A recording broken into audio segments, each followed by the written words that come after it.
In this Cardano update, we're going to look at some really important questions about what Cardano is doing to build out the use cases for the Cardano blockchain. We have an AMA from Charles Hoskinson that I'm going to go through. Also, some interviews about what he's doing in Mongolia and countries across Africa, trying to actually gain users and build out actual business use cases on top of this infrastructure. We're going to very quickly look at the price of Cardano as well right here. It's currently sitting at number 8. Looks like a green day today. Looks like bullish momentum is starting to come back into the crypto industry after 9 months of pure hell. So at least some good news here with prices moving forward.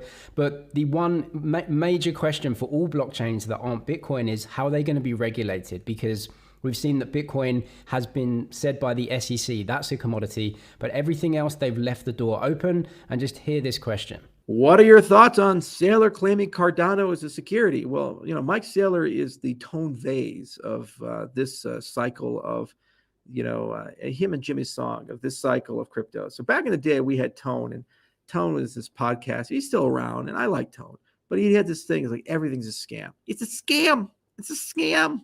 Oh, it's a scam. Oh my God, it's a scam. Everybody's scamming. He even had this thing called the Scammies. It was his awards ceremony, the Scammies. So now we got Mike Saylor. He's like, Bitcoin is the way. Again, it doesn't do anything for RealFi.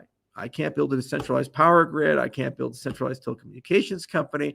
I can't build decentralized compute. I have no identity solution. It's not programmable, so I don't have dApps and DeFi. I can't even issue an asset, so I have no NFTs, right? It's all outside of that. But don't worry, layer 2 protocols that are highly centralized will somehow solve all of this. Great. So that's great. It's the best thing ever, and it's so magical, and who cares about the mining and all this? Everything else is scam, and everything else is security. Nobody controls it. It's completely decentralized, far more than Bitcoin. Has more use and utility. People buy the token not to speculate, which is the only thing they can do with Bitcoin.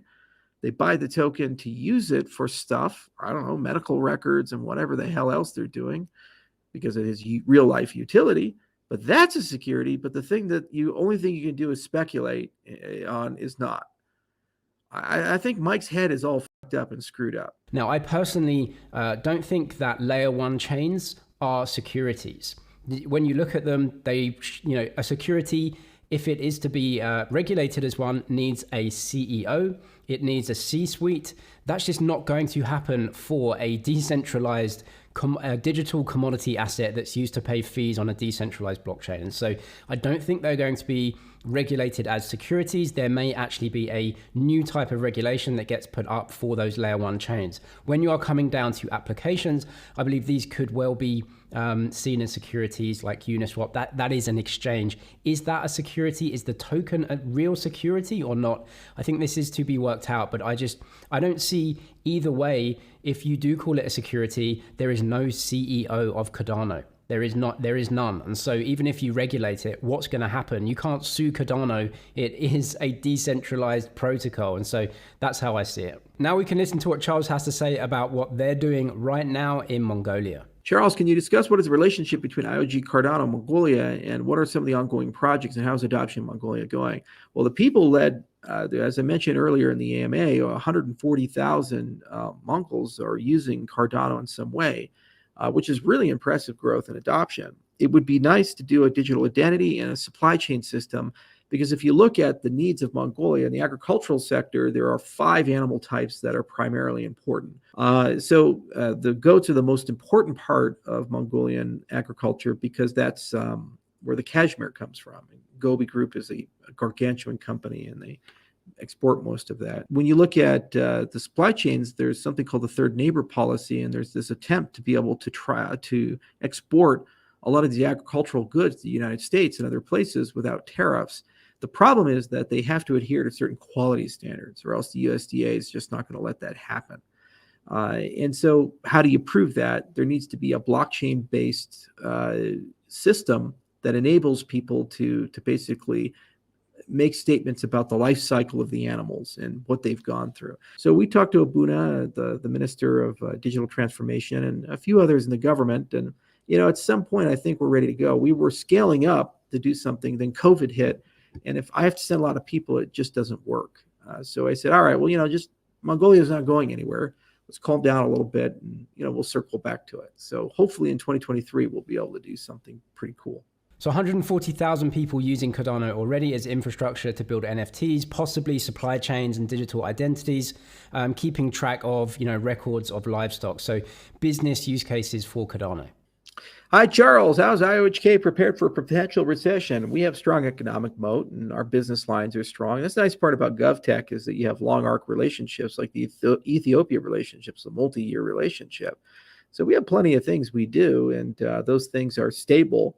Obviously, recession forever would not be good for anybody, but we're doing okay. We're not doing any mass layoffs or anything like that. We're continuing to hire. So IOG, that's the company that leverages the Cardano infrastructure to essentially sell these services to developing nations, is doing quite well. But these are huge infrastructure projects that take years to play out. So if you're investing in Cardano, you kind of have to keep that in mind. Yes, Cardano is an open blockchain, and so anyone can develop on it. But IOG specifically, which is still the main company to actually reflect on the value being built on Cardano, are going out in these developing markets, which these infrastructure projects take years to play out. And so, yeah, it can be frustratingly slow at times, for sure. That is what Cardano is as an investment. And you can choose, whether you hold some as a diversification away from other use cases on other chains. It's really important to put a portfolio together, I think, to try and diversify the potential use cases over the long term. If you want to know more about that, definitely check out the Crypto Investor course in the description. I'll link it in there.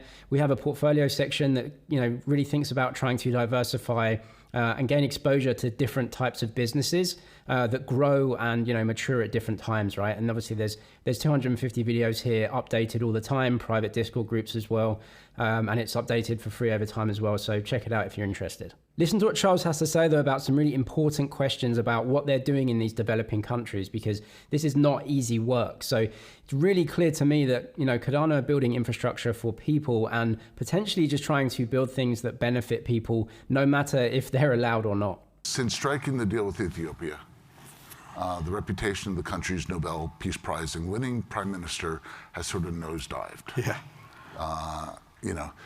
With some people calling his efforts to combat rebels a genocide. Technology by itself is neither good nor bad.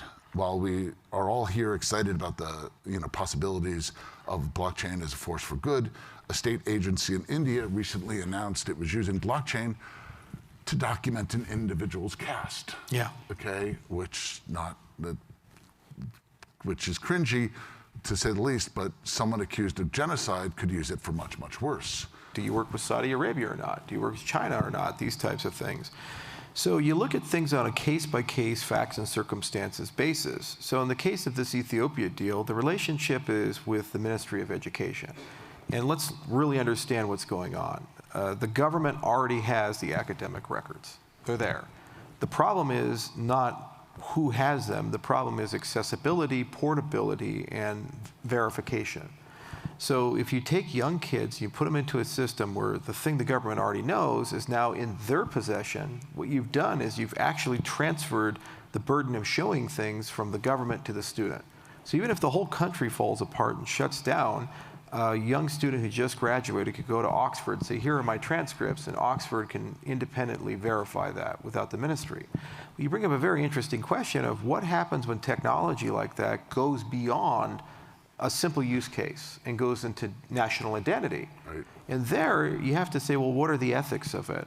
What are the checks and balances and controls? What I like about self-sovereign identity is it really doesn't say, well, identity is commanded and controlled by the government. Rather, the individual creates their own credential. That's the concept of self-sovereign identity. And then the individual has a choice of what they choose to share, to whom they choose to share it. I think it's the only way you can actually combat totalitarianism. You don't try to say, evil mean government, you go be better, and then we'll do business with you, because the people running the show are comfortable in power. You have to give the people a tool to resist what's happening real time in that circumstance. And of course, we have the Vassal hard fork coming up in August, which is going to enable a lot of lending applications and other type of apps to actually launch as well and kind of fulfill what their goals are with a lot of these projects. Do check out the Crypto Investor course if you want lifetime access to that program, crypto portfolio building, trading, investing, and how to navigate the crypto space with videos updated for free all of the time. I'm James with MoneyZG. Cheers for watching, and I'll see you in the next one.